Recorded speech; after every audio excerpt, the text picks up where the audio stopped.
আসসালামু আলাইকুম। কেমন আছেন সবাই? আশা করি সবাই ভালো আছেন, সুস্থ আছেন। তো শুক্রবারের দিন আপনাদের সাথে কিছু কথা নিয়ে কথা শেয়ার করার জন্য আসলাম। হয়তোবা এটা অনেকের কাছে বকর বকর হতে পারে বা অনেকের কাছে ভালো লাগতে পারে বা এক একজনের কাছে এক এক রকম হতে পারে। হ্যাঁ, আবার তো সেটা হলো যে আমি প্রথমেই ক্ষমা চেয়ে নিচ্ছি যে মানুষ মাত্রই ভুল হয়। আমার মধ্যে যদি কথার মধ্যে বা ব্যবহারের মধ্যে কোনো ভুল ত্রুটি আপনারা পেয়ে থাকেন অবশ্যই ক্ষমা করবেন। কারণ মানুষ মাত্রই ভুল, সবারই ভুল আছে, তো তেমন আমারও থাকতে পারে। আর আমি অনেক চিন্তার মধ্যে আছি, হয়তো বা মুখের দেখেই বুঝতে পারতেছেন যে আমার মনের অবস্থা বা শরীরের অবস্থা কোনোটাই বেশি একটা ভালো না। তো যাই হোক, তারপরে শুকরিয়া যে আল্লাহ তাআলা এখনো কথা বলার মতো বা আমাকে চলাফেরার মতো আল্লাহ তাআলা তৌফিক দিছে। তো আমার প্রথম থেকে যারা ভিডিও দেখেন আপনারা অবশ্যই আজকে কমেন্ট করবেন যে আমি যে ভিডিওগুলো প্রথম থেকেই করি সেটা কি ক্যামেরার সামনে এসে করি না ক্যামেরার বাইরে থেকে করতাম। অবশ্যই ক্যামেরার সামনে থেকেই করতাম যারা প্রথম থেকে আমার ভিডিওগুলো দেখেন। তো এখন আমাকে শুনতে হয় যে আমি নাকি ভিউ কামানোর জন্য ক্যামেরার সামনে আসি। ঠিক আছে, এটা আমাকে শুনতে হয়। আরও কিছু কথা শুনতে হয়, সেটা হলো যে আমি কি বিয়ে শাদী করবো কি না, বা আমি ডিভোর্সি, আমি কেন এরকম করে সাজুগুজু করে ঘুরি, এটা সেটা। আচ্ছা, ডিভোর্সি মেয়েদের কি সমাজে কোনো মূল্য নাই বা কোনো সাজুগুজু করার সাজার কোনো অপশন নাই? তাহলে এক কাজ করেন, আমাদের মতো যারা ডিভোর্সি আছে সরকারের কাছে আবেদন করে তাদেরকে গুলি করে মারার দরকার। কারণ এরা তো অপরাধী, কারণ এদের তো কোনো অধিকার নাই বাঁচার। এরা যে মানসিক শান্তিভাবে বাঁচবে এদের কোনো অধিকার নাই। আপনাদের যেভাবে কথা বলেন তো আপনারা সবাই যারা যারা এই চিন্তা ভাবনা নিয়ে ঘুরেন তারা এক কাজ করেন কি, যে ডিভোর্সিদের লিস্ট করে এদেরকে গুলি করে মারা দরকার। কারণ এদের তো কোনো অধিকার নাই। ঠিক আছে, এরা সমাজের চোখে অপরাধী। একটা মেয়ের যদি ডিভোর্স হয়, সেই ডিভোর্সের কারণে মেয়েদেরই দোষ দেওয়া হয়, ছেলেদের কোনো দোষ দেওয়াই হয় না। আচ্ছা বলেন তো, এক হাতে কোনো দিন তালি বাজে? কেউ বাজাইতে পারবেন এক হাতে তালি? পারবেন না। তো মনের অনেক কষ্ট নিয়ে এই কথাটা বললাম যে আমাদের মতো ডিভোর্সিদের গুলি করে মারা দরকার। কারণ আমাদেরকে এত কথা শুনতে হয় আর এত কিছু আমাদের পার করতে হয় যে বলার মতো না। এক ডিভোর্সি নারী বাবার বাড়িতে থাকলে তাকে যে কত পরিমাণ কষ্ট, কত পরিমাণ কথা সমাজ, বাড়ির আত্মীয় স্বজন, কত মানুষের যে কথা শুনতে হয় সেটা একটা ডিভোর্সি মেয়েই বুঝে। ঠিক আছে, একটা বিধবা, একটা ডিভোর্সি মেয়েই বুঝে তার কতটা কষ্ট। আমি আমার বাবার বাড়িতে থাকি। আমার বাবার না আছে আর্থিক, না আছে অবস্থা, কোনো কিছুই নাই। সব কিছু আমাদের হাতে করে পেটে খাওয়া।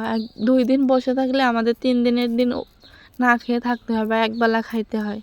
ঠিক আছে, তো এটা সবাই বুঝবে না, সবার কষ্ট সবাই বুঝে না। কিছু কিছু মেয়ে আছে, মেয়ে হয়ে মেয়েদের শত্রু হয়ে দাঁড়ায়। কিছু কিছু মেয়ে আছে বাবার অনেক বড় সম্পদ, অনেক কিছু তাদের শ্বশুরবাড়িতে আছে, স্বামীর আছে, তারা কি করে যে আমাদের মতো মেয়েদের ভিডিওতে এসে বিভিন্ন ধরনের কমেন্ট করে, বিভিন্ন ধরনের কথাবার্তা বলে।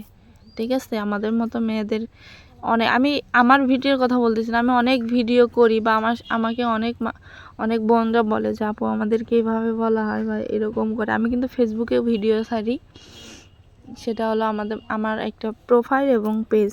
সেটা হলো প্রোফাইলটা হলো মাজেদা আক্তার আর পেজটা হলো মাজেদা পরিবার। ঠিক আছে, তো সেখান থেকে অনেকের সাথে পরিচয় হয়েছে, অনেক আপুদের সাথে আমাকে এভাবে বলে যে আপু এরকম এরকম। তো আসলেই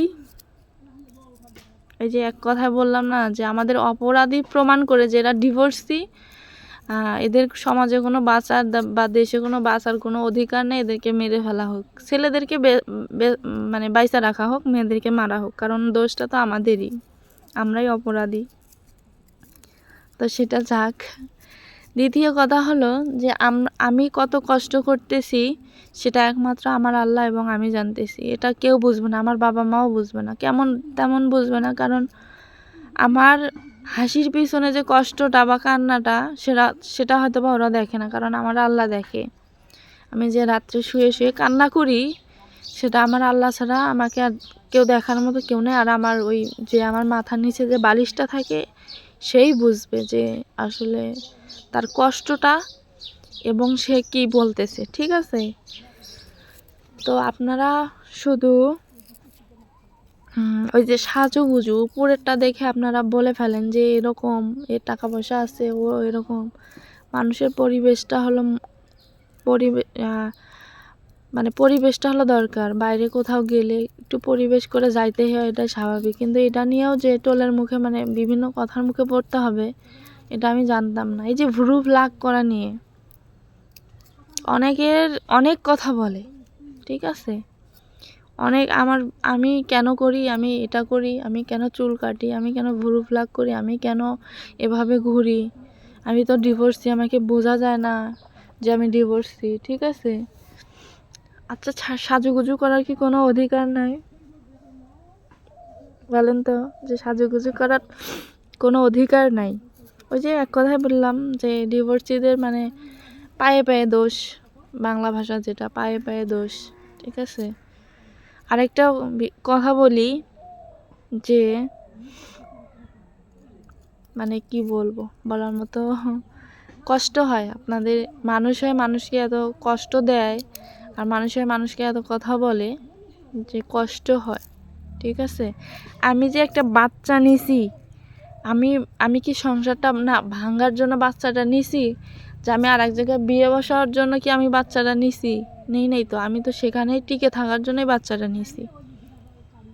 কোনো না কোনো ভুল, বা আমার ভুল ছিল বা তার ভুল ছিল, না কোনো ভুল বিধায় আজকে আমি এখানে, বা আমি ডিভোর্সি হয়ে গেছি, ঠিক আছে? তা আমি সেখানে ফিরে যাব কি যাব না, বা আমি তার সাথে সংসার করব কি করব না, সেটা একান্ত আমার ব্যক্তিগত ব্যাপার, বা আমার বাবা মার ব্যক্তিগত ব্যাপার, বা আমার বাবা এখনও বেঁচে আছে গার্জিয়ান হিসেবে। তো দয়া করে আপনারা এই ধরনের প্রশ্ন আমাকে করবেন না। কারণ আপনারা যদি আমার পাশে থাকেন অবশ্যই আমাকে দেখতে পারবেন, শুনতে পারবেন যে আপু কি করে, মনি আপুটা কি করে, ঠিক আছে? আর আমার এই মুহূর্তে আমার মেয়ের মানে আমার এই মুহূর্তে আমার সবচেয়ে বড় কাজ হলো আমার কিছু একটা করার। হ্যাঁ, আমার মেয়ের জন্য, আমার পরিবারের জন্য, বা আমার নিজের জন্য কিছু একটা করার, সেটাতেই আমি দৌড়াচ্ছি। হয়তো বা আল্লাহ আমাকে কবে বা কখন সুখের মুখ দেখাবে আমি জানি না, তবে আমি চেষ্টা করতেছি যে আল্লাহ যেন খুব তাড়াতাড়ি আমার বাবা মার কষ্ট এবং আমার কষ্টটা মানে দূর করে। অনেক কষ্ট হচ্ছে, বুঝছেন? আমি ধারালো ব্লেডের উপর দাঁড়ায় আছি, কিন্তু এখন আমার এত পরিমাণ কষ্ট হচ্ছে, কিন্তু তারপর আপনারা এই কষ্টটা বুঝতেছেন না বা দেখতেছেন না। আপনারা ওই যে কী করতেছেন, মানে পিছনের যে ইয়াটা, এটা মানে সামনের যে ইয়াটা সাজুগুজু এটা দেখে করতেছেন যে এভাবে ঘুরে কেন, কত জানি সুখে আছে, ঠিক আছে? একটা ডিভোর্সি পুরুষই বুঝবে তার কষ্টটা। তাছাড়া মানে এটা বোঝার মতো ক্ষমতা আল্লাহ তাআলা সবাইকে দেয় নাই, ঠিক আছে? তো আমি এর আগে একটা ভিডিওতে বলছিলাম যে কেউ যদি পারেন আমাকে একটু হেল্প করবেন, কারণ আমি চাই আমার ফ্যামিলির জন্য, আমার পরিবারের জন্য। আর হেল্প চাওয়াটা যে এটা হারাম বা অন্যায় তা কিন্তু না, ঠিক আছে? বা আপনাদের দিয়ে যদি আমি কিছু একটা করতে পারি তাহলে দেখা যাবে যে আপনাদেরও ভালো লাগবে যে আমাদের ইয়েতে এই আপুটা কিছু একটা করতে পারছে, বা তার বাবা মার জন্য। আমার একটা পেট হইলে আমি কখনোই টেনশন করতাম না বা চিন্তা করতাম না, ঠিক আছে? শুধু আমার বাচ্চাটা আমার বাবা মার জন্যই হলো এই কথাটা আমি বলা, বা আমি অনেক কষ্ট পেয়ে এর আগের একটা ভিডিওতেও বলছিলাম, বা আজকের এই ভিডিওতেও বললাম যে কেউ যদি পারেন আমাকে অবশ্যই একটু হেল্প করার চেষ্টা করবেন, ঠিক আছে, বা আমার সাথে যোগাযোগ করবেন। কারণ এই কথাটা শুধু আমার বাবা মার জন্যই কওয়া বা আমার সন্তানটার জন্য। আর আমার জন্য হলে আমি একটা পেট নিয়ে কখনোই টেনশন করতাম না বা সোশ্যাল মিডিয়ায় যে ভিডিও বানাইতাম না, করতাম না, হয়তো বা মানে যাতে মানুষের এত কথা না শোনা লাগতো সেরকমই একটা কোনো কর্ম করে একটা পেট তো চলে যাইতো, ঠিক আছে। কিন্তু আমার মেয়েটার জন্য আমি এখানে পড়ে আছি বা আমার বাবা মার পাশে কেউ নাই, সেজন্যই যে দেখাশোনার জন্য করতে পারি, আমার মেয়েটাকে যেন ভালো একটা ইয়াতে নিয়ে যেতে পারি, ঠিক আছে। তো যারা বুঝেন তারা তো বুঝেনি, আর যারা বুঝে না তারা তো বুঝেই না। যাদের বাবা মার অনেক কিছু আছে তারা কেমনে বুঝবে আরেকজনের কষ্ট? তারা তো বুঝবে না মানুষের কষ্ট কি, কত প্রকার, কি কি। দুইটা ভাতের জন্য মানুষ কত মার খায়, কত অপমানিত হয়, কত কথা শুনে, চুরি করে, ডাকাতি করে, খুন করে, কত কি করে এই পেটটার জন্য। আবার কিছু কিছু মানুষ লোভে পড়েও করে, কিন্তু আমি সেটা করতেছি না। আমি না করে আমি আপনাদের সামনে যেটা সত্য সেটাই তুলে ধরার চেষ্টা করতেছি, সেটাই করতেছি। এতে ভিউ কীরকম হইলো না হলো, আমার যদি মাসে যদি 10-12 হাজার টাকা আসে, তারপরে যেন আমার বাবা মা যেন খাইতে পারে, এক মুঠ ভাত লবণ দিয়ে যেন খাইতে পারে, সেই ব্যবস্থার জন্যই আমি ইউটিউবে কাজ করতেছি বা তার বাইরে কিছু করার চেষ্টা করতেছি। তো এতে যদি আপনাদের হেল্প লাগে তাহলে আমার চাইতে তো কোনো সমস্যা নাই, ঠিক আছে। বা আমি নিরুপায় হয়ে তো বলতেছি। তো এটাতেও অনেক, আমি জানি অনেকেই কমেন্ট করবে, হাসাহাসি করবে, হ্যাঁ তুমি এত কিছু করো, সাজাগুজা করো। হ্যাঁ আচ্ছা, সাজি বলতে এতটুকুই তো, এর বেশি কিছু তো করি না, ঠিক আছে। মানুষ চলতে গেলে, বাচ্চা কাচ্চাকে নিয়ে ঘুরতে গেলে, করতে গেলে, মানুষ, আরেকটা কথা বলি, মানুষ মানুষকে ছাড়া চলতে পারে না, মানুষ মানুষকে ছাড়া উঠতে পারে না। চ্যালেঞ্জ করা কথা, কেউ কাউকে ছাড়া উপরে উঠতে পারে না। বুদ্ধি দিয়ে হোক, টাকা দিয়ে হোক, যেভাবেই হোক, মানুষ মানুষকে লাগেই। সেই ইয়েতেই আপনাদের সাথে এই কথাগুলো শেয়ার করা। দয়া করে আমাকে কেউ এই যে অযথা প্রশ্ন করে আমাকে করবেন না, মানে মানসিক একটা চাপ দিবেন না। যেমন মরিয়মের বাবার বাড়িতে কেন যান না, বা মরিয়মের এই মহিলা ভালো না, হ্যান ত্যান। হ্যাঁ আমি ভালো না বিধায় আমি ডিভোর্স হয়ে বাবার বাড়িতে পড়ে আছি, আর কি শুনবেন, ঠিক আছে। তো সেটা হলো যে আমি মরিয়মের বাবার কাছে যাব কিনা, আবারও বলতেছি, আমি মরিয়মের বাবার কাছে যাব কিনা বা যাইতে চাচ্ছি কিনা সেটা একান্তই আমার ব্যক্তিগত ব্যাপার। অবশ্যই আপনাদের জানানোর চেষ্টা করব বা জানাবো, ঠিক আছে। এটা নিয়ে হয়তো বা টেনশন করার আপনাদের কিছু নাই, টেনশনটা আমার মাথায় আছে। আর আমার মুখটুকু হয়তো বা দেখে বুঝতে পারতেছেন যে আমি অনেক ঝামেলার মধ্যে ইদানিং পার করতেছি, বা সেরকমভাবে শেয়ার করি না আপনাদের সাথে, হয়তো বা তার জন্য শুনেন না, জানেন না।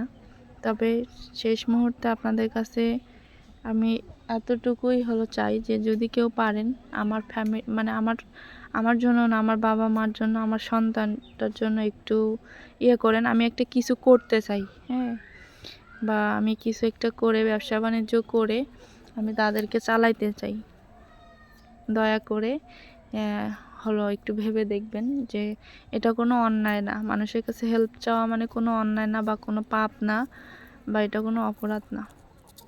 তো যদি আমি আবারও বলতেছি, আমার কথার মধ্যে যদি কেউ কোনোদিন কষ্ট পেয়ে থাকেন অবশ্যই মাফ করবেন, মানে কি বলবো। তো যেখান থেকে আমার এই ভিডিওটা দেখলেন সবাইকে ধন্যবাদ। আর সবার কষ্টটা সবাই বোঝে না। তো আল্লাহ হাফিজ।